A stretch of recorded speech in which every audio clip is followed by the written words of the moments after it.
So you just said that, the dissertation or the doctoral process period is really vague, right? Like you had Yeah. a vague experience with yours. I would say yes. I think that you come into it, right? And then they go, here are the classes that you need to take. You need to take this many research classes. You need to submit, for this time. And we had, you said you had dissertation prep classes. We had a dissertation sort of prep conference, like in the summertime for 5 days, we would go into a conference setting and we would be in individual workshops and classes to work on our dissertation. Yeah. But I think because everybody comes into it from a different perspective, it is kind of vague. I don't know that they can outline it super clear when you're into, when you're there. Like I think they Yeah. go, here's what you need to do and then figure it out. But I think here's what's interesting is that what's different about a doctoral process and, like, let's say a master's program, right, is that when you're in a doctoral program, they're going to treat you like an adult, like you're a grown Yeah. person, like you're, Yeah. like they're not going to Yep. handhold you Not at through all. very much of anything. They're going to be like, oh, that's the research, okay, well, here are the parameters, go figure it out. Like they're Hmm. not really good. I mean, I'm sure that there are resources if you needed help and stuff. Like I know that some of my classmates took like writing, like specific writing, like Yeah. academic writing classes because it was helping them. But they treat you like an adult, wouldn't you think? Yeah, I think so. Yes, it's and the way that based on my experience, the way that I translate that they treat you like an adult is that you're basically kind of on your own. You are. And a Mm-hmm. lot of like you said, there's definitely some things to help you with writing resources, to help you learn Mm-hmm. about references, help you learn about APA or MLA or all of the different styles of writing.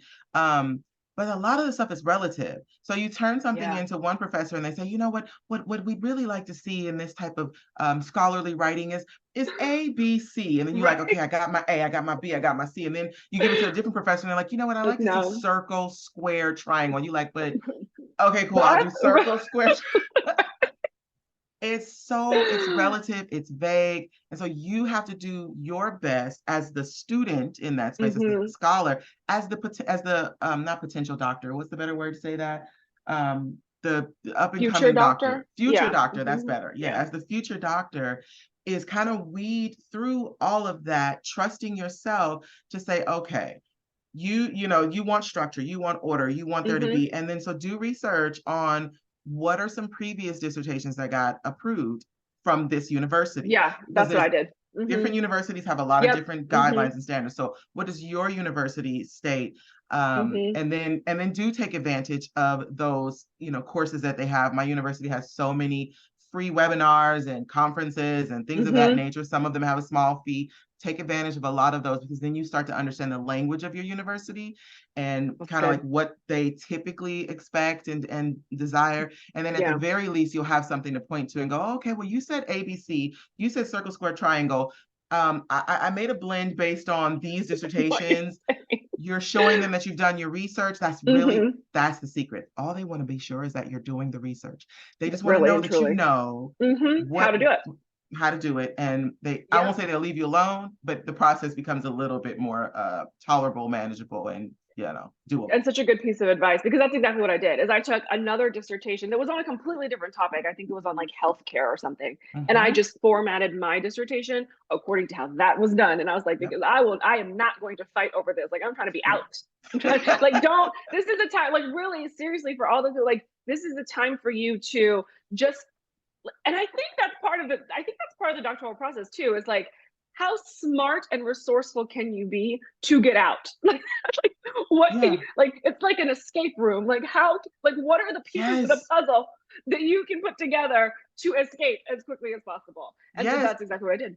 Because if you are still in the space, kind of back to where you said they treat you like an adult, if you're Mm-hmm. still in the space where everything I, as a professor, tell you, you're following along and you're doing that, Right. then you've not become the expert. In order to Yes. wear that Mm-hmm. title doctor, it means or it implies that you've become an expert in a subject Subject matter. matter. And Mm-hmm. so if I can keep saying, well, Akua, I think you should do this. And Akua goes, okay, well, Akua, I think you should do this. And Akua goes, okay, Akua's not become the expert. But if Mm-hmm. Akua can develop a little bit of pushback, not Mm. disrespectful, not, No. anything like that, but just a little bit of pushback based on research, based on the knowledge that, you generated, based on your Mm-hmm. expertise in the subject matter, then there's a little bit more respect and you can actually wear that title doctor with some authenticity and really with like some pride. So true. And I think, when I went into the program, like Yes, I respected them for having the title, but one, and we talked about this already, I knew what I knew. Like I knew that this was my area of expertise. Number two, these people I knew in a matter of years would be my colleagues. That's the second thing, is like I looked at them Yes. as colleagues. Like these are people who are colleagues. Who you know, as somebody who was in higher education at the time, and now I still teach as a professor, you know, once a semester. Like these are professors are colleagues now. Number three, this is gonna sound a little bad, but like I knew that I was going to be better at it. Like, you know what I'm saying? Like, I'm gonna do this better. So like there was really nothing you could tell me at that point. Like I was like, I'm gonna just do what I'm doing. Yeah, I mean, because Yeah. and that's really the opportunity to be better. I don't think it sounds Hmm. bad. I think that's No, not exactly and what not it's. again, not in a disrespectful way or like Yeah, better, like you're terrible. It wasn't like that. It was like, right. listen, I'm gonna do this really well. Like, yeah.